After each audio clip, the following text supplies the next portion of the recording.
with Chemi, blah blah blah. Yan, dahil sa ako'y hindi naghapunan, eh medyo masama ang tipla ng sikmura ko ngayon. Parang naglalak siya na hindi ko alam, hindi ko maintindihan. Kaya hindi ako pumunta ng kusina. So ngayon, may nagkawang-gawa ang aking kaibigan, si Miss Rilanka Renoka. Renoka, Dalshe Renoka. Dalshe Renoka. Ito po siya. Pinagdala niya po ako ng spaghetti. Ayan.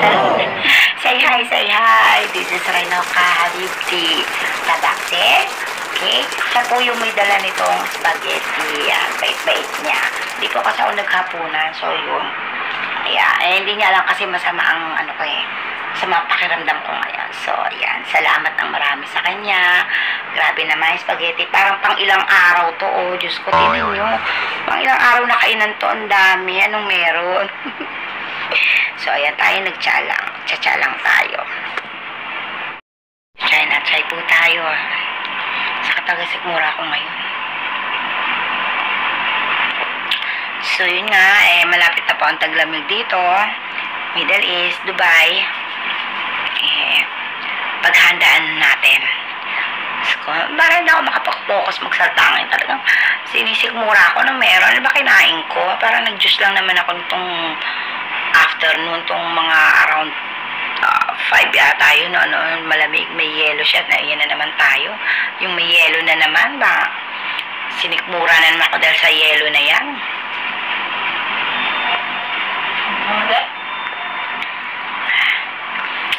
So, ayan. Kakain ba ako ng spaghetti o ano? Kasi, hindi ko alam. Baka mamaya mag-lock na naman katulad sang gabi. Naparami ang kain ko hapunan. Eh, nakalimot ako. Kasi pag nga hapunan ko, is like me lang po talaga ang ginagawa ko. Eh, naingkaan nyo ako dun sa tagto. Sa mangga, sa pakwan, na dala ng kasama namin. Yung mangga galing sa akin, tapos yung pakwan galing sa kanya. Doon, nag-dinner na ako. Baga parang panghimagas.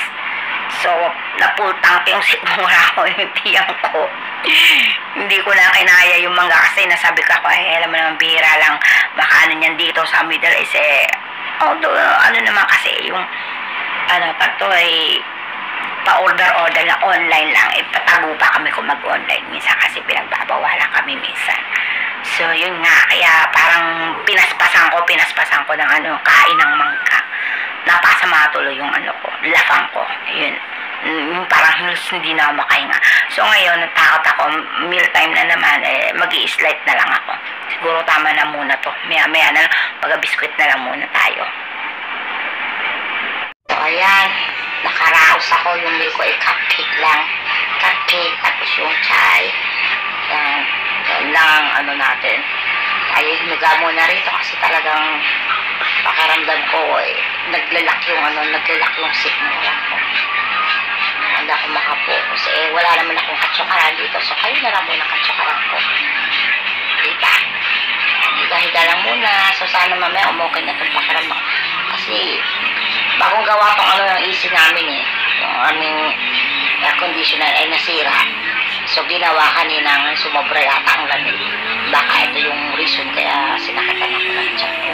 Ano, bukod din sa ininom kong juice na alalaki ng tipak ng yelo. Nilagay ko sa pusuelo ko. Yun. Since malapit na ang taglamig dito sa UAE, kung saan naroon ako, eh, hindi katulad nung sa Qatar. Sa Qatar kasi sobrang lamig talaga, as in, ang lamig. May bonnet ako, meron ako rito sa leeg, meron akong gloves, meron ako yung medyas ko ang kakapal, doble ng damit ko, tatluhan, with jacket pa yun. Pero dito, lamig lang siya, eh, pwede na ang ganito, long sleeve, isang jacket, medyas, ganun. Hindi katulad sa Qatar na as in talaga, parang feel mo nangangapal yung palad mo, yung kamay mo, yung balat mo. O, sa sobrang lamig. Dito hindi ganun. Kaya na-experience kaya nung last year. Ayan, nakita ko yung kaibahan between ng Qatar, Saudi, tapos dito. Tapos yung parente kapag ka, ano, winter time na, taglamig na yung season nila is taglamig na, hindi kalamigan dito. Ay, palibhasa kasi na sa dami ng ng buildings dito sa Dubai, kaya ayun, siguro medyo nagleles yung ng temperatura ng lamig. Kasi sa Saudi tsaka sa Qatar, noong mga panahon ko doon, more on lagi kami nasa disyerto. Kaya talagang mo yung lamig, mararamdaman mo, mafe-feel mo talaga siya. So sana tong taglamig na to na darating hindi tayo sumpungin. Sumpungin yung mga kasukasuan ng aray-aray. So, nakakarinig na naman tayo na aray-aray yung sakit ng ang ginaw. Nakakatamad maligo. Kahit mag-toothbrush, nakakatamad umipo ng tubig. Diyos ko, kaloka. Yan ang mga senaryo kapag taglamig dito. Yung mga huwarang mga kadama dyan, shoutout sa inyo lahat dyan. Ayan, yan ang sila ho talaga yung makaka-relate dito mga pinagsasabi ko. O diba, tama naman Ay, naku, nakalimot ako. Kapit nakaabutan ng oras ko. Mga kaka-chemolite ko dyan. Ako nakalimot ako, magsisinderela na naman pala ako.